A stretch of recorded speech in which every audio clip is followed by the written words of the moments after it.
You wore times to Mom's funeral. My sister. Rachel. Sneered. Her diamond cuff nearly blinding me. I get that times are tough. But couldn't you have at least tried? My brother Blake chimed in. Adjusting his tie. Ellie, if you need to borrow something appropriate next time, just ask. We're family. I smoothed down my simple black dress, hiding a smile. What they didn't know was that I owned the luxury brand on Rachel's feet, the bank holding Blake's debt, and the company that terminated Rachel's modeling contract an hour ago. My name is Elizabeth Morgan. And I learned long ago that the best revenge is served in couture. The will reading was held in Mr. Abernathy's mahogany-paneled law office. The air thick, with the scent of old leather and entitlement. Blake and Rachel sat poised, vultures ready to feast. Abernathy cleared his throat. To my son, Blake, I leave my favorite cufflinks, in the hopes they remind him that true value is not in what you project, but what you possess. He slid a small, tarnished box across the table. Blake stared. His face, a mask of disbelief. To my daughter, Rachel, I leave my collection of vintage fashion magazines. May she finally learn that style is timeless, but relevance is fleeting. Rachel's jaw dropped. That's it. What about the estate? The investments? Abernathy adjusted his spectacles. The entire remaining estate, including all assets held by the Morgan Group, is left to my daughter, Elizabeth. Blake scoffed. What Morgan Group? A failing boutique? What's that worth? 50 grand. Actually, Abernathy said, pulling out 2 final documents. Your mother was merely a silent partner? Elizabeth founded and runs the Morgan Group. He handed a copy of the latest Wall Street Journal to Blake. Its headline, profiling Elizabeth as a reclusive titan of industry. Then he slid the second document to him. This is a notice of default on your outstanding loans. Your sister's bank is calling in the full $3.2 million. It's due in 30 days. I finally looked up from my nails. You should have spent more time learning to read a balance sheet. Blake, not just how to leverage debt you couldn't afford. The private elevator ascended the Havenmark Tower in silence. The city of Los Angeles, sprawling beneath me. They called me the family ghost. The quiet daughter. The one who inherited Mom's hobby. They weren't entirely wrong. I was a ghost, moving through their lives unseen, unheard. But I wasn't haunting them.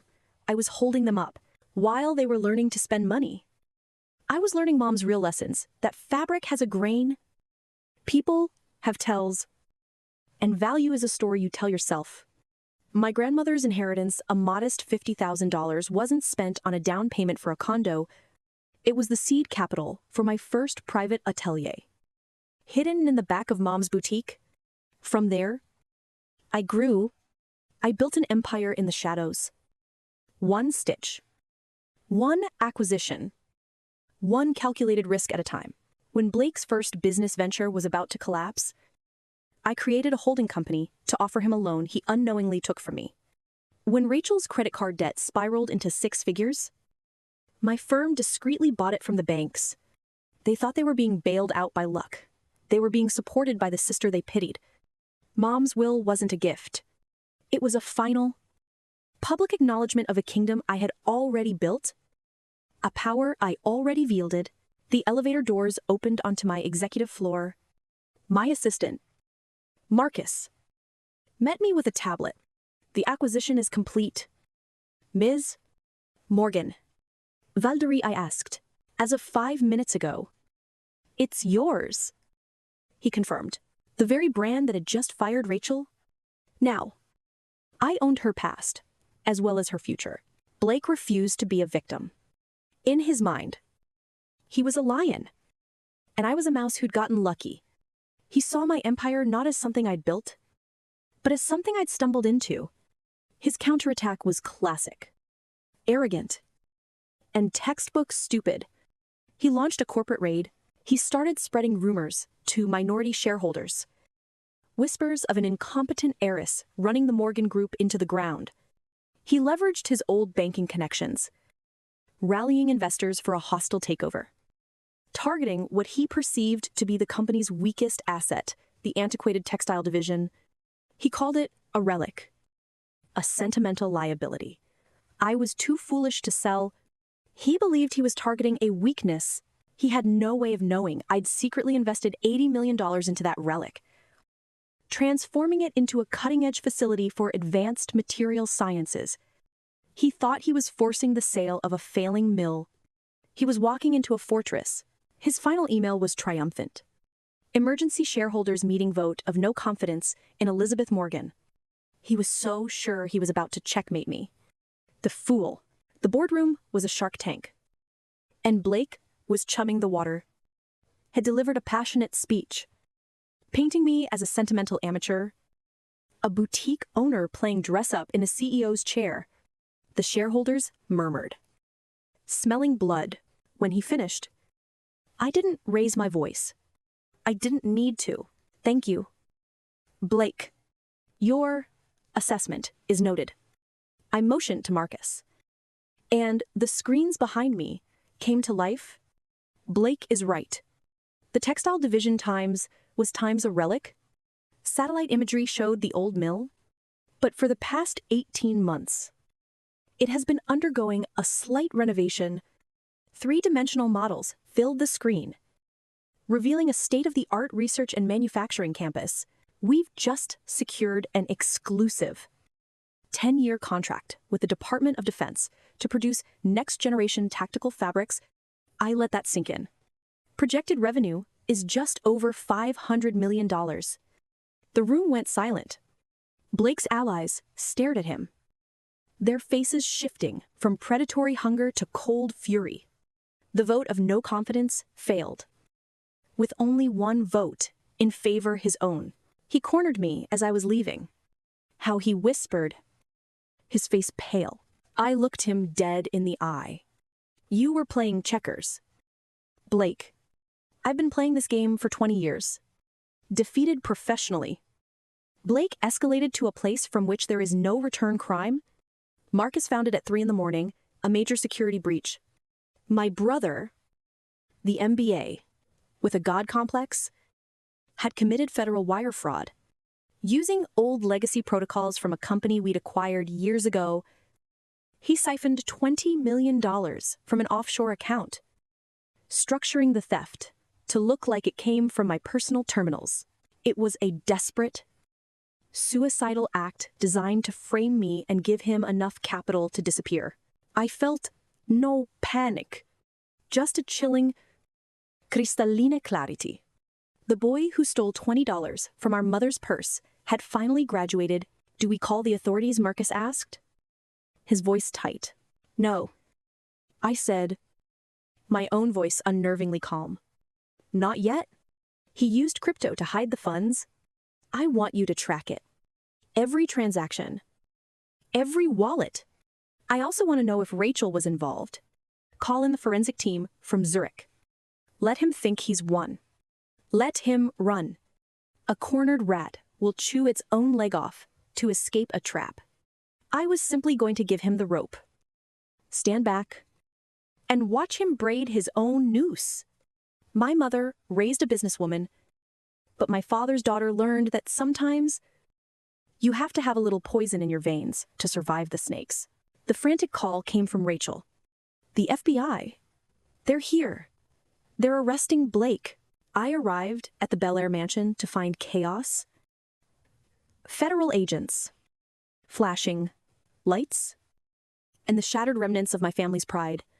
Blake, handcuffed and furious, spat my name like a curse as they led him past me.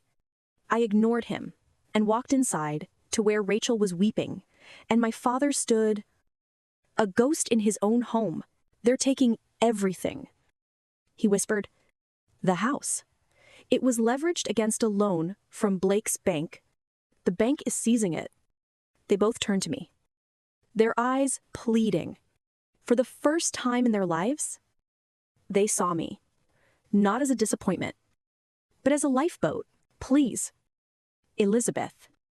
Rachel sobbed. You have to help us. I let the silence hang in the air. Help you, I finally said. This isn't a rescue mission. This is a business proposition. I laid out the terms. Cold and clean.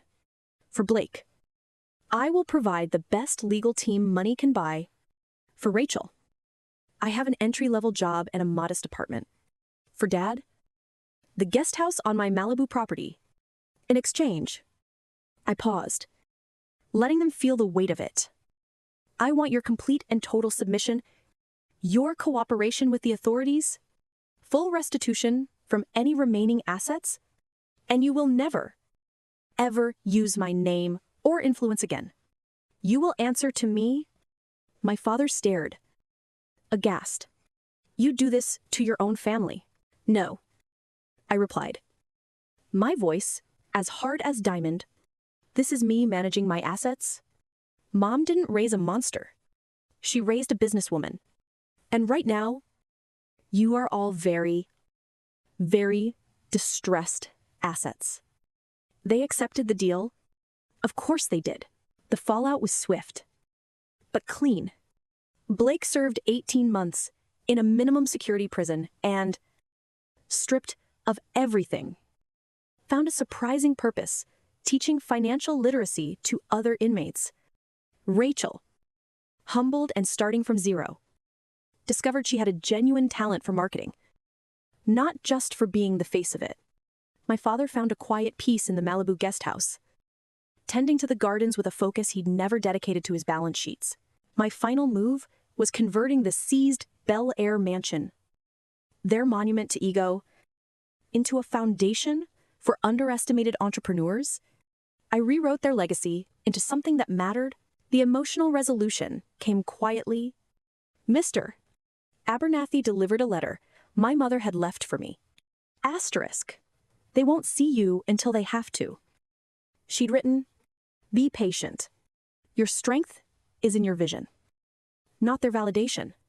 I see you. My darling, I always have. The first signs of healing were small. A call from Blake, not asking for anything, but telling me about a man he'd helped create a business plan. A handwritten note from Rachel, thanking me for the opportunity to become someone, not just be seen as someone standing on my balcony, overlooking the city I'd quietly conquered. I realized the truth. Revenge wasn't about tearing them down. It was about giving them the chance to rebuild themselves on solid ground, a chance they had never given me. True power isn't about winning the game. It's about rewriting the rules so that everyone has a chance to build something real. Thank you so much for listening. I'm curious, where in the world are you enjoying this tale of family, fashion, and hidden empires? Let me know in the comments below. I'd love to connect and hear your thoughts on Elizabeth's journey. If this story resonated with you, don't forget to subscribe and hit that like button. And if you really want to help more people discover this story, please smash that hype button. It makes a huge difference in sharing these tales with the world. Until next time.